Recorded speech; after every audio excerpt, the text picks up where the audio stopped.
over the weekend, I'm walking around Santa Barbara with my family. They're in town, so I took a little day trip. Every so often I'm checking my phone, like, Mets losing again? All right, cool. I'm like, wait a minute, what is this headline? Conor McGregor knocks out Bernie, the mascot? Some people say it was the greatest fight of the weekend. I click on it, I'm like, this can't be true. Conor McGregor is at mid-court, and he unleashes. Danny G, you saw this. This was a quintessential, strong left from Conor McGregor. Not only did I see this later, but I heard it live on the Heat radio network because I was driving home. And their main announcer was down on the floor. He was the one hosting the thing. You mean McGregor knocked him out too? No, but he was his hands up, I don't know what's going on. We didn't plan for this. And his co-host on the air was like, what in the world just happened center court? We can't wait for Jax to get up into the booth so we can ask him what just happened down there. I think they're going to have to add an episode to McGregor Forever, that documentary, where he gets a lawsuit from Bernie the mascot. Look, this had to be planned out. There's no question this was planned out. Planned out for a bit, yes. Yeah, but is it a question of McGregor not knowing his own strength? Is that what this is? Dude, the mascot was wearing a boxing robe, and it was a bit. And McGregor, there's a NBC Sports this morning reported that perhaps McGregor allegedly was under the influence of something that he snapped into I'm in a fight mode and did a real left-hand punch. And then when he was down on the ground, Danny G, he did a ground attack. He hit him attack. Again. Yes, go back and watch this and pay close attention to the mascot overreacting, going backwards. In the movies and TV shows like A-Team, you'd see the fake punch and the guy fly back a little too fast. That's what the mascot seemed to do, and then he knocked the back of his head on the floor. Well, he ended up in the hospital, and that's the thing. And people are like, ooh, is McGregor going to get a lawsuit now?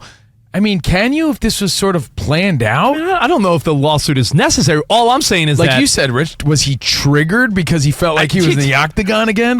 Perhaps, I'm just saying, I don't know how you could explain Conor McGregor full force. This was supposed to be a mid-court, playful, Conor McGregor's in the house, and there's Bernie, the mascot, and they spar a little bit. McGregor I felt like Bruce Buffer just introduced him, and he was ready to go. Fighting! We are live! McGregor being an ass clown is not the surprise to me. The fact that Miami has a mascot was more of a surprise. I never heard of Bernie, the Miami Heat guy. What do you think? Miami would think a pair of butt cheeks would be the mascot? That's what I think when I think Miami. Yeah, I didn't know. The Miami cheeks. Pipple's bulge. But you know what? It did surprise me in the sense that we saw what happened to Ace Ventura. We saw what happened with Deontay Wilder. When he knocked out that burrito taco mascot on Deportes, ESPN, that was a big story. Because that guy got really hurt. So it was a big story. He took a punch from a heavyweight who's known for his knockout power. So McGregor has to be aware of the repercussions, the consequences. He's a trained fighter. Well, lethal weapons right there. Leave it to COVINO Rich to have an expert in every field. I mean, we got my buddy Mike on line one up in Syracuse. He was actually Otto the Orange, the mascot, for years. What's up, Lizito? Mike. What up, Lizito? What's up, buddy? Mike, can you explain to everyone that just because you're wearing a mascot costume and a uniform that you can't take a punch from Deontay Wilder or Conor McGregor? I mean, it's insane to think anybody can take a punch from those guys, let alone a mascot. Listen, I'm 5'5", 140 pounds soaking wet. You tell me I'm going to get in the ring with Conor McGregor, I'm going to say no thanks. However, if you're doing it in the context of a skit, you have to remember this is a mascot. So this guy's going in thinking, okay, he's going to go to center court. He's going to dance around. He's going to punch me. I'm going to fall down, and he's going to win. Awesome, cool. That's how another mascot would talk, right? You're going to do that, and you guys are going to have that all planned out. Clearly, Mike, from your mascot experience, which you actually have, this was probably set ahead of time. They met, and they're like, all right, so you go to center court, halftime. McGregor, you'll dance around with him, give him a couple light punches, and that's the bit, correct? Correct. But what I think everyone failed to tell or failed to inform McGregor, this was a skit, a bit. This isn't you. You're not in the center ice. You're in center ring. You're at center court. Yeah. You're not there to knock this guy out. Tony, And I don't know. Either he didn't care or he didn't get the memo. Tony Duke Evers says, it's supposed to be an exhibition. Yeah, that is true. And he knocked the guy out, man. It was sort of sad. And again, he needed medical attention. And man, as far as padding is concerned, Lazito, is it a misconception that, there's lots of padding, or you think you could see how he would be rocked in that uniform? Yeah, in that costume? I'd even say, and I took a look at that particular setup. So as Otto, there was no padding. I mean, you had like a little piece of fabric over your face, but you could make a case this is even worse because a lot of these times these heads have helmets, basically hockey helmets, built into the head itself, and that's what keeps it straight. That's what keeps the head from flopping, looking up and down all around, right? So when you get hit in the face, forget about the second shot, just the first shot. Yeah. You're getting it's compounded by all that padding. It's not padding like a pillow.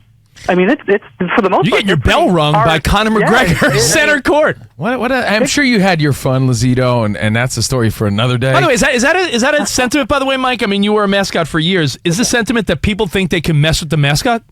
Oh, absolutely. Yeah. I mean, I had another mascot think he could mess with me, Mr. Peanut. Never forget it. I told him before the game, if you mess with me, I'm gonna take your cane and I'm gonna beat you with it. You know, Mr. Peanut has the little cane and the monocle. Oh, Mr. Peanut mess with and Otto the Orange?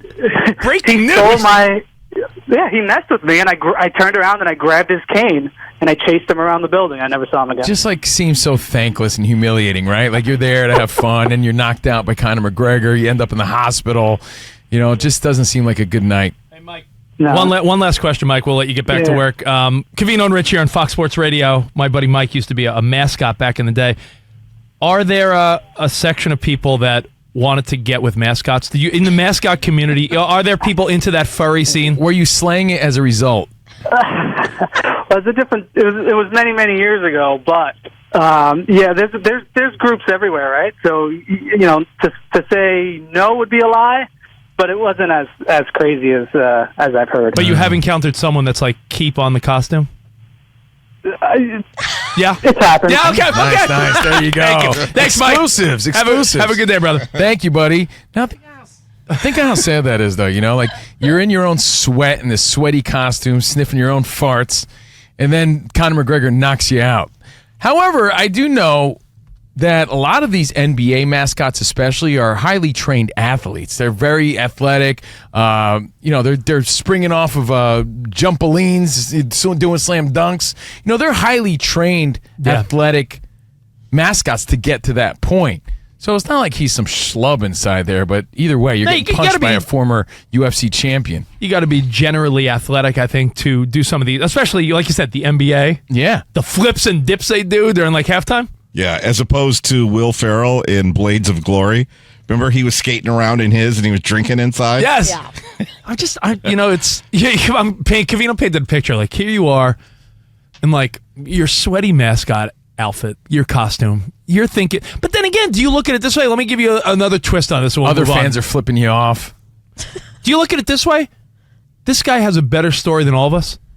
Like the guy that's Bernie... I'll take my story any day. The Miami Heat mascot. No, he has a story forever now. Like, yo, Conor McGregor knocked me out in a costume.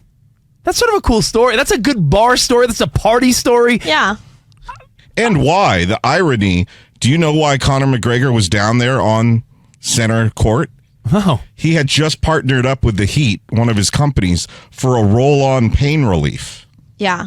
It was That's a promotion. why, this is one big sham. Hey, sham of a scam. This is all good publicity. That's all it is. You're trying to tell me pain relief. That's what I was wondering. Yeah. You spent Friday's show talking about Because the it's alien in Las staged Vegas, anyway. but you don't believe this. I really don't. There's a part of me that doesn't. But, that's why we had the expert there to tell us that, no, there's not a lot of padding involved. I smell conspiracy because, like I said, one of the punches, it looked like, it got him a little bit. Another one, it looked like he flew back like an NBA flop. You know what? The next story is going to be, the mascot, Bernie the mascot, released from hospital, says he took this pain relief medication and was A-OK afterward. What pain medication? Oh, the one McGregor's promoting. Yeah. So don't believe the hype. I believe aliens more than I believe it. But that's the story, and some people say the best fight of the weekend.